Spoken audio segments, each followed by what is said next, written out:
All right, everybody, welcome to another week of Fist Dented Christians. This week we have a guest on, a coworker and buddy of mine, and he's going to kind of share his story, what he's about. He and DJ kind of cut from the same cloth on some of the things, so we're excited to have him as a guest. We're excited that we're trying to get the message out that everybody lives with brokenness. Everybody's got their garbage and shit they got to deal with, and if we can get more people talking about it, we can get more people connected to possibly some help or just like being okay with their brokenness. So we'll go ahead and get started. We have DJ here, Dustin, that's me, and Nathan, and we'll kind of let DJ, if you have anything you want to mention quick before we dive in. Sure. Okay. Well, I was just going to say, welcome, Nathan. Thank you. We had a chance to talk a little bit before we pressed the record button, and I just want to say, not only welcome, but I'm already so blown away by the fact that you were willing to come here, but you were also, I can tell you're just a courageous dude. And so I'm anxious to hear your story. And so that's usually what we do is why don't you just kind of tell us what got you in this chair, and just kind of go with whatever falls on your heart and just tell us what's where you're at. Thank you, DJ. I really appreciate you saying that. So, yeah, I'm Nathan. 21 years old. I lived most of my life. Well, I was born in Indiana, adopted in Indiana, moved to Minnesota, then to Colorado, Pueblo West, and then back to Minnesota. And yeah, I'm a 21 recovering alcoholic, and I go to Hamlin University. Oh, do you right Yeah, now? I go to Hamlin. Yep, I'm studying business. Atta boy. Yeah, management. What year are you in? Junior right now. I'm going into my senior year next year. How do you like Hamlin? I love it there. It's really good. It's really good. Not a lot of parties going on there. That's what I like about it. Oh, really? Yeah, there's some parties that you hear about people talking, but it's really not like Winona where it was. I went to Winona, by the way, for a year, and that's where I really discovered my alcoholism. And yeah, but ever since I went to Hamlin, it's been so great. And I live at home, so I commute to Hamlin. So yeah, like we were talking earlier, so you said you had your first like beer at 12, but you didn't really like the taste of beer. So after that first taste, how long until you started like drinking regularly? Regularly, probably. I started drinking regularly at 15. Okay. Yeah, and it wasn't beer. I always hated the taste of beer. Yeah. It was like beer didn't get me drunk either. It was I could drink. Believe me, I could drink a full case of Hams and I could not get drunk. Sure. Just because it tasted like water almost. Yeah. It tasted gross. But it was the liquor that got me. Captain and Mm. Coke was my favorite drink. But honestly, I would drink anything, and it was always, it got to the point, and it wasn't, when I was 16, I was drinking at parties and with friends, and it wasn't until like I got to Winona where I started drinking by myself in the dorm room. Oh, And sure. that's when it would get out of hand. But I didn't realize that at the time, of course. Sure. Mm-hmm. Yeah. Yeah. So yeah, so you like when you were in high school and you were drinking, were you with like did all your buddies drink too? Is it, so Yeah. like, you guys But- like had a group? I would say that I was always the one that kind of initiated. I would say, Okay. all right, boys, what are we drinking today? All right, Sure. boys, are we Mm. going to drink before we go to school today? Mhm. Sure. And sometimes we would, because I would be the one to say, hey, I have some rum I swiped from my dad's bar downstairs. Sure. Mm-hmm. And we would get a little drunk before school. And it was the stupidest thing, because you could obviously smell it. Sure. Mhm. You can't hide the smell of rum on your breath, No. especially not in the morning. No. So, No, just a quick aside. I used to be an Uber driver for a year, a little over a year, and I picked up some 16-year-old kids that were going to the Wild game, and I could tell instantly that they were drunk. Like, they got in my car, and you could just smell reeks. it. Oh, yeah. So, yeah, you're definitely right. You can smell it. So, and then obviously the headache comes middle of the fucking day. oh, sure. Yeah. Yep. When you're in math class trying to learn calculus, the headache comes. Nice. That was the worst. Yep. So That was I have a question. So Do you think that there was something that drove you to that lifestyle? Like, was there something in you, or was it just like, oh, I like to party? Like, have you ever thought You about know, that? I was fed the silver spoon growing up. I Okay. never had to struggle for anything. I was handed everything. So yeah, if I wanted something, I would get it. And then with alcohol, it was just easy, and it was just something fun that I could do. So yeah, it started out as just a fun party thing, and then it developed into something worse. Okay.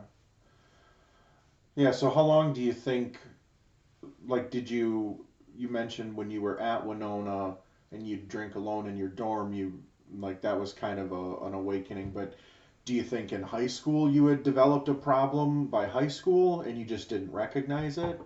When I was 16, yeah, when I wrapped my car around a freaking pole, and it was an Acura. It was my parents bought me the Acura, like during summer before sophomore year, because I got my license early, because I was one of the older kids. Um, so yeah, I was driving around the Acura. Then I got drunk the night before.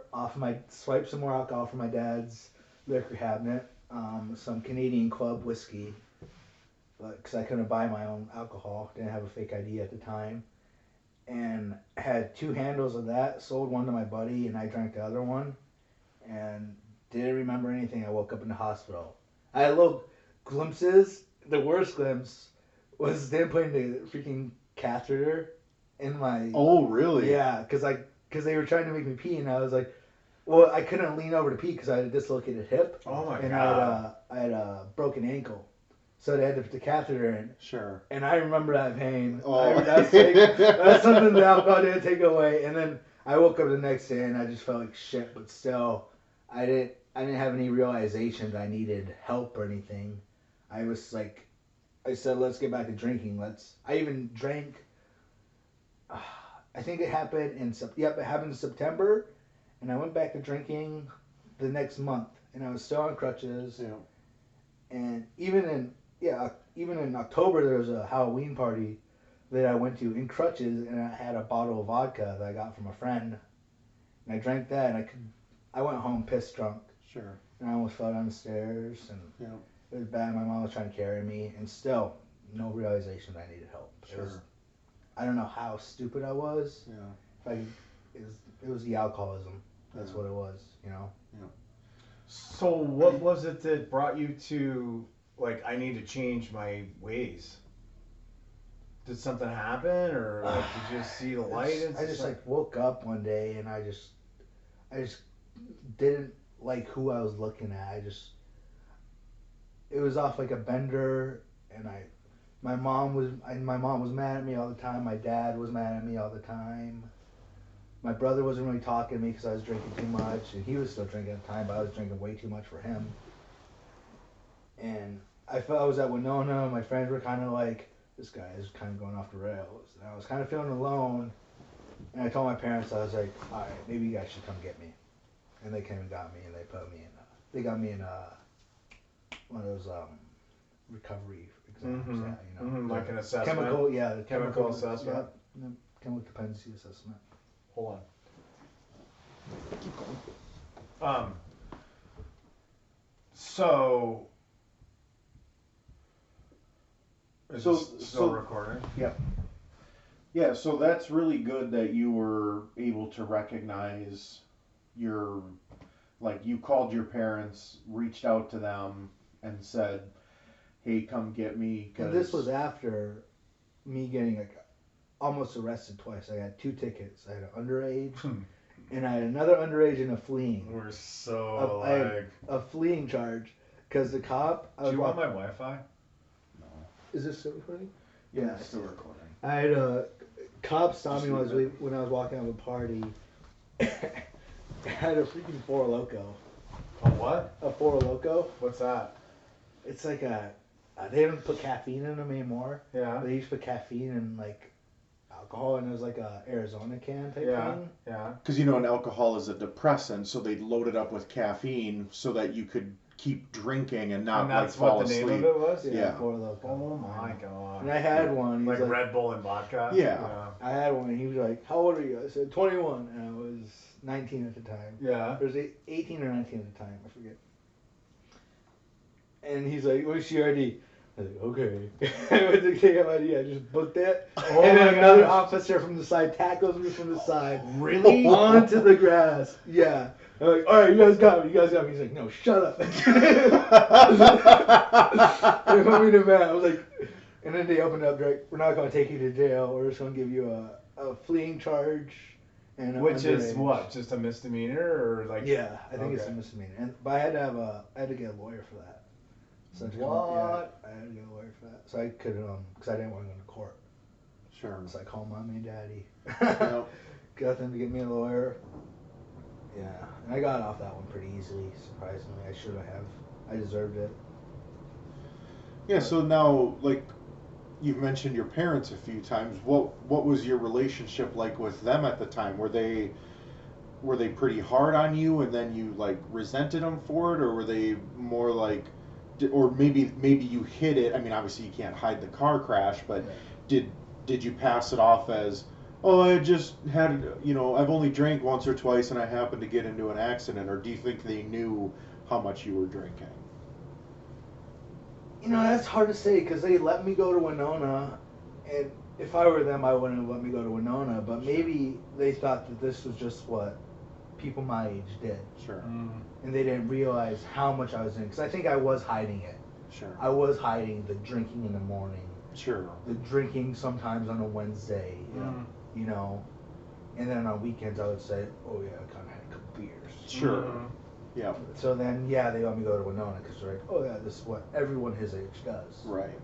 But then, like, for me, it wasn't what everyone my age does because I was so far ahead of everyone else. Mhm. I would wake up on a Sunday and I would say, okay guys, you want to go get a handle? And they're Right. like, really? And I'm Right. like, all right, we can not. Because I could go without drinking for a couple of days. Sure.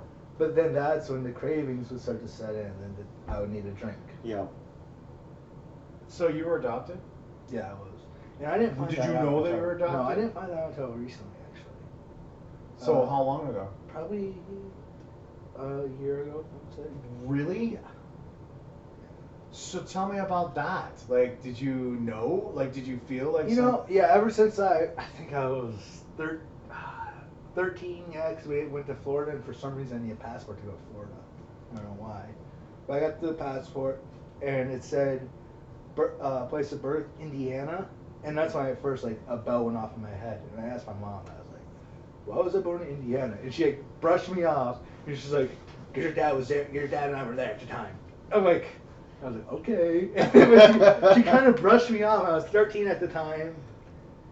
And then, I was 18.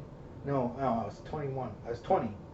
And I asked my dad, I was like, so, yeah, because my dad was talking about my older brother.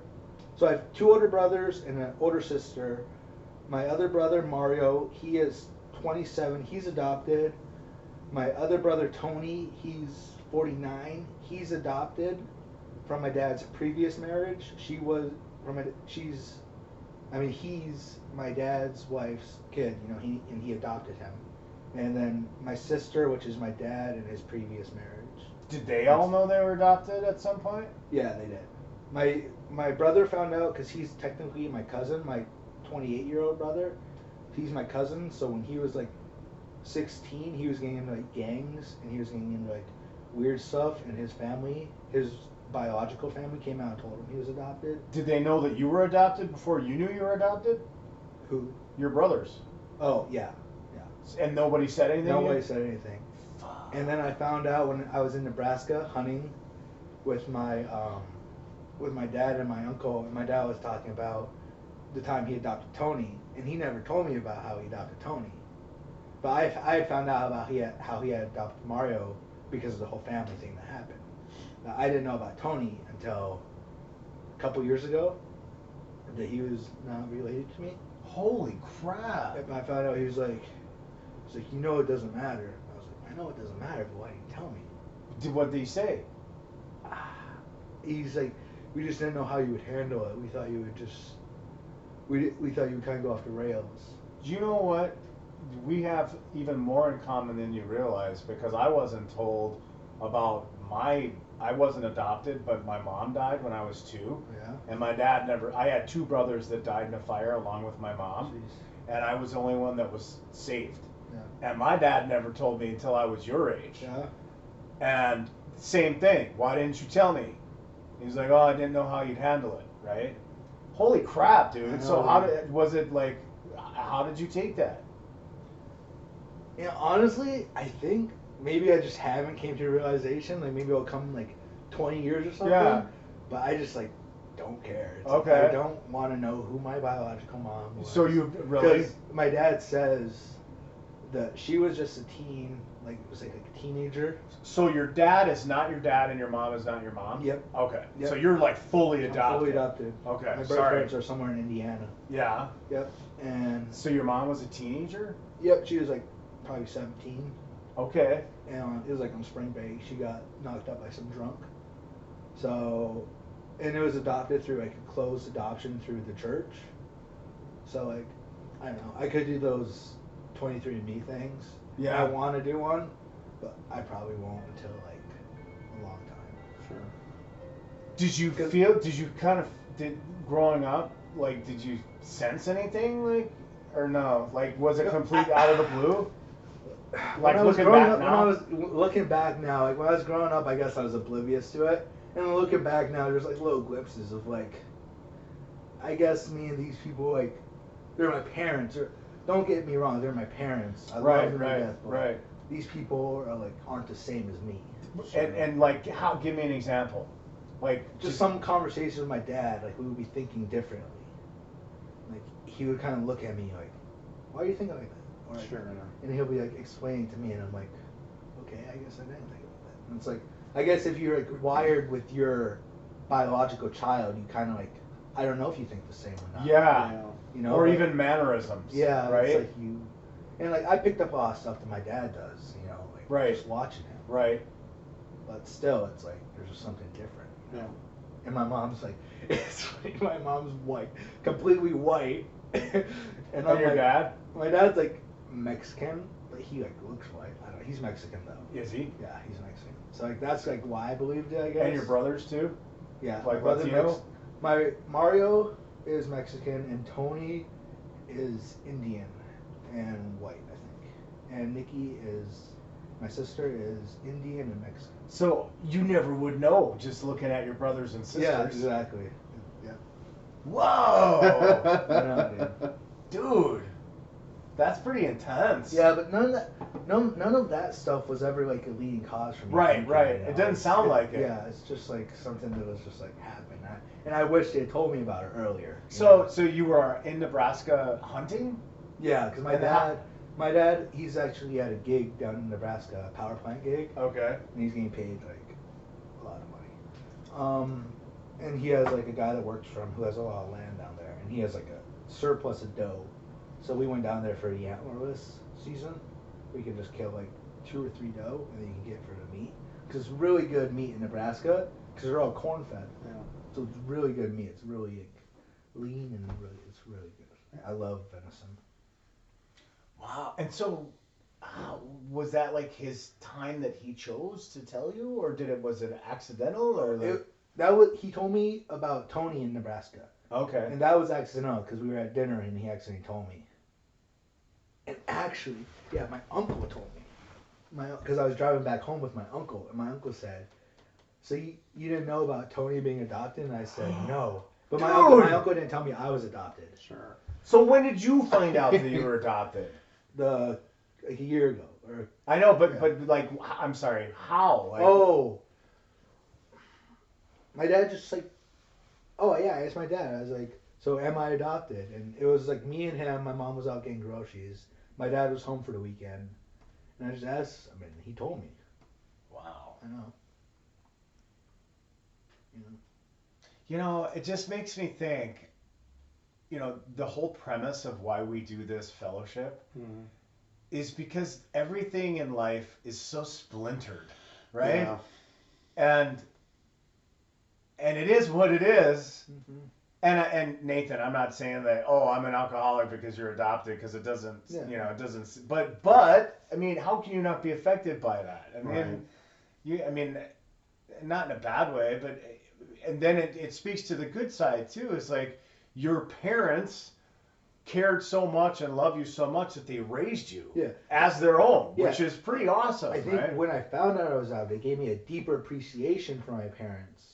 Like, you're not my parents, but you took me in as your own. Yeah, clothed you know. me, fed me, Yep. guided me. Yep. And my mom, she can't have kids. Okay. Because my mom was actually married before this, and I found this out a year ago. Oh, really? Really? When I was told I was adopted, yeah. So your mom was married before she met your dad? Yeah, Okay. and the guy she was married with was a freaking dickhead, and he made her get her, I don't know what you call it, but Tube tubes tied. Yeah, I don't know if that's yeah. I don't know the correct terminology, but she Right. did. So now she can't have kids. Yeah. Oh. Yeah. And she wanted to have a family. Yeah, of course.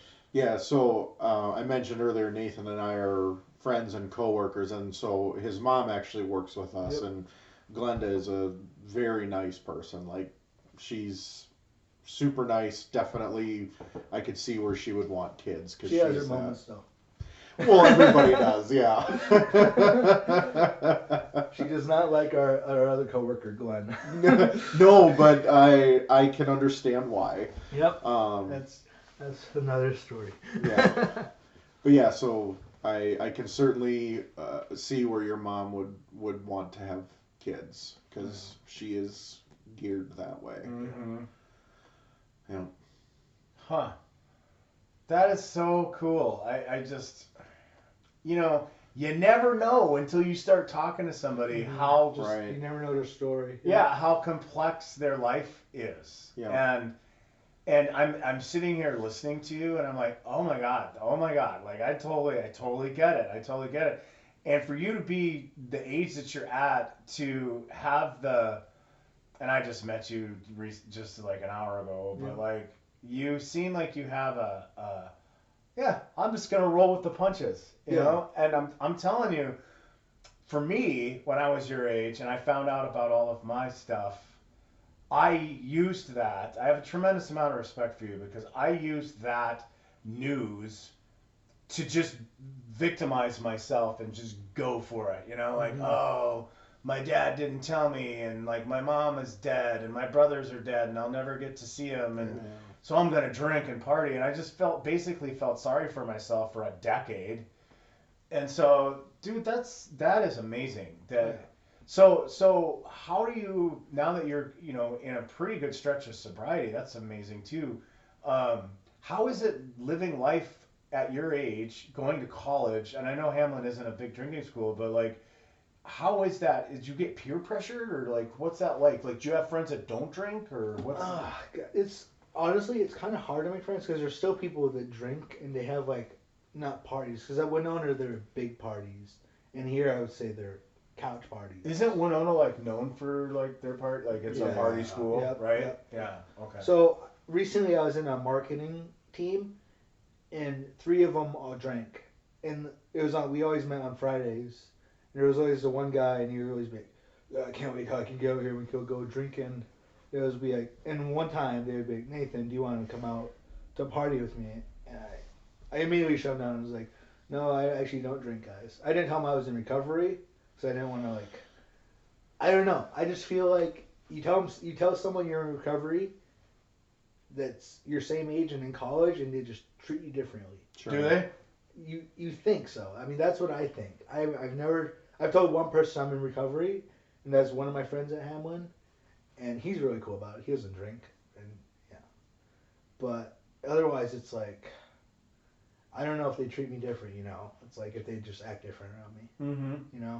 I think that's true. Yeah. I have enough alcoholics in my family and I know enough alcoholics that there's always that, well, can I drink around you? Or there's certain triggers that, if we talk about partying too much, is that gonna, so. But then at the same time, being in recovery is all about being comfortable in your skin when you're sober. Sure. So it's like, you have to be comfortable with those questions. Or if you're not, then to go to a meeting or to call your sponsor. Sure. So I think that's what took the longest for me when I got sober, was being comfortable. And it's funny, it's like days like these, now that I'm sober, I never would have had. Where I walk out. I have a 2-year-old golden retriever, and I walk outside, and I just like appreciate everything. I see the sun hitting the snow, and I'm walking through the snow, and I just appreciate everything. Like it's its own. I don't want to use the word high. It's its own euphoria. You know, just being sober. Yeah. Waking up in the morning, coming out to life. Yeah. Dude. And I believe so much. I wasn't really religious. My parents were they grew up Catholic, but we never went to church. Went to church a couple times just because I questioned it, but nothing too serious. Until I became sober and until I got to recovery and I realized like a higher power and all of that, and it kind of changed me. It's like, well, higher power doesn't necessarily have to mean God. Mm-hmm. Your higher power can be anything. It can be nature. It can be the reason the sun rises and sets, all of that jazz. Yeah. And for me, it is God. But I don't know if I'm necessarily religious. But for me, it's knowing every day that God's making something happen. God's leading me forward and helping me take each step day by day, right? Nathan, you are primed and ready to be a freaking successful kid, man. Holy crap. I hope so. I just hope I can do successful in school. Because Dustin knows my joking side. Dustin knows that we're not so serious at work. We don't talk about this kind of stuff. And it's just, yeah. But I hope that, I want to own my own business someday. And Dustin doesn't think I will. Dustin doesn't think I will. No. I've said you will own it. You just won't own it at 23 with $3 million in the bank. Well, I'm a dreamer. I've always been a dreamer. There are 22, 23-year-old Instagrammers and YouTubers that are living in the lap of luxury. Yeah. No, I've told Nathan a few times at work, when we're having a bad day, I'm like, dude, you better stay in school and get a degree and get out of this place, because having a warehouse job where you're schlepping boxes all day, not fun. Well, I want to go back to something you said, because it just totally lit me up inside about what's your dog's name? Forrest Gump. Really? Yep. You gotta bring your dog next time. Dude. I was gonna ask Dustin, I didn't want to make you guys uncomfortable. Oh, freaking love dogs. I used to have two.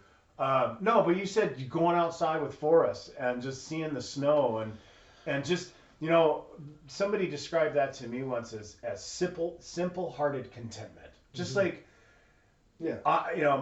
My girlfriend just left before you guys came, and she drank a little too much last night. She's not feeling super good today. Mm-hmm. And God love her, but when she left, I'm like, I don't feel like that. But it's true though. I don't. But I empathize with how she feels, because I know you remember those days, right? You go out, Captain Morgan all night, maybe a couple shots, and then it's all out, and then you pass out, and then you wake up the next day. Here's my cycle. So wake up the next day, you feel physically like crap, right? Mentally you feel like crap. You're maybe a little depressed. Mm-hmm. You mentioned looking in the mirror. You look at yourself like who am I? Who am I looking at? And then you get through that day. And then you go to the next day and you're like, oh, okay, it's life. And then you go to the next day and oh, all right, it's life. And then the third day you're like, let's start all over again, right? Exactly. And that was the cycle I lived in for a long time. And now that let's go live life is every day, and you mentioned the 12th step too. And that's kind of what the purpose of this podcast is we talk about our brokenness, and we talk about, how fractured our lives are, maybe our families are. But at the same time, we don't want to lose sight that there's hope. And what you were just talking about was the light. I mean, that's the light at the end of the tunnel. That's the hope. For you to see that at 21, man, oh. And I really have to, it's stupid. It's not stupid. I really have to thank my dog for that. Because my parents got me that dog right when I started recovery, kind of. Yeah. And honestly, looking back, I would not get someone who's just starting recovery a dog. Because he could go off the rails any time when he's in recovery. But I had a good, I was living at home, so I think I was pretty good. But just having that dog around, having a reason to wake up, take him outside, that gave me such purpose, you know. Dude. Yeah, So Forrest is kind of a lifesaver. he is. It's my dog. Yeah. All right. Yeah. So, well, I think we'll stop there for this episode. Certainly, Nathan, you're welcome back anytime. Love to be back. Yeah. Thank you guys for having me. Yep. Yeah, bring friends. Yeah. Tell people about it. Oh, Let them know about it. All that good stuff. Because I think this is so important to get people out there and For sure. everybody's got their brokenness that they deal with and all that crap. So, yeah. So, DJ, you got anything you want to close with? Well, the sun is out today, so let's go enjoy the sun. There you go. It is. All right. Well, everybody, thanks for listening as always, and we'll See you next time. catch you next time. Now I gotta figure out. Touchscreen?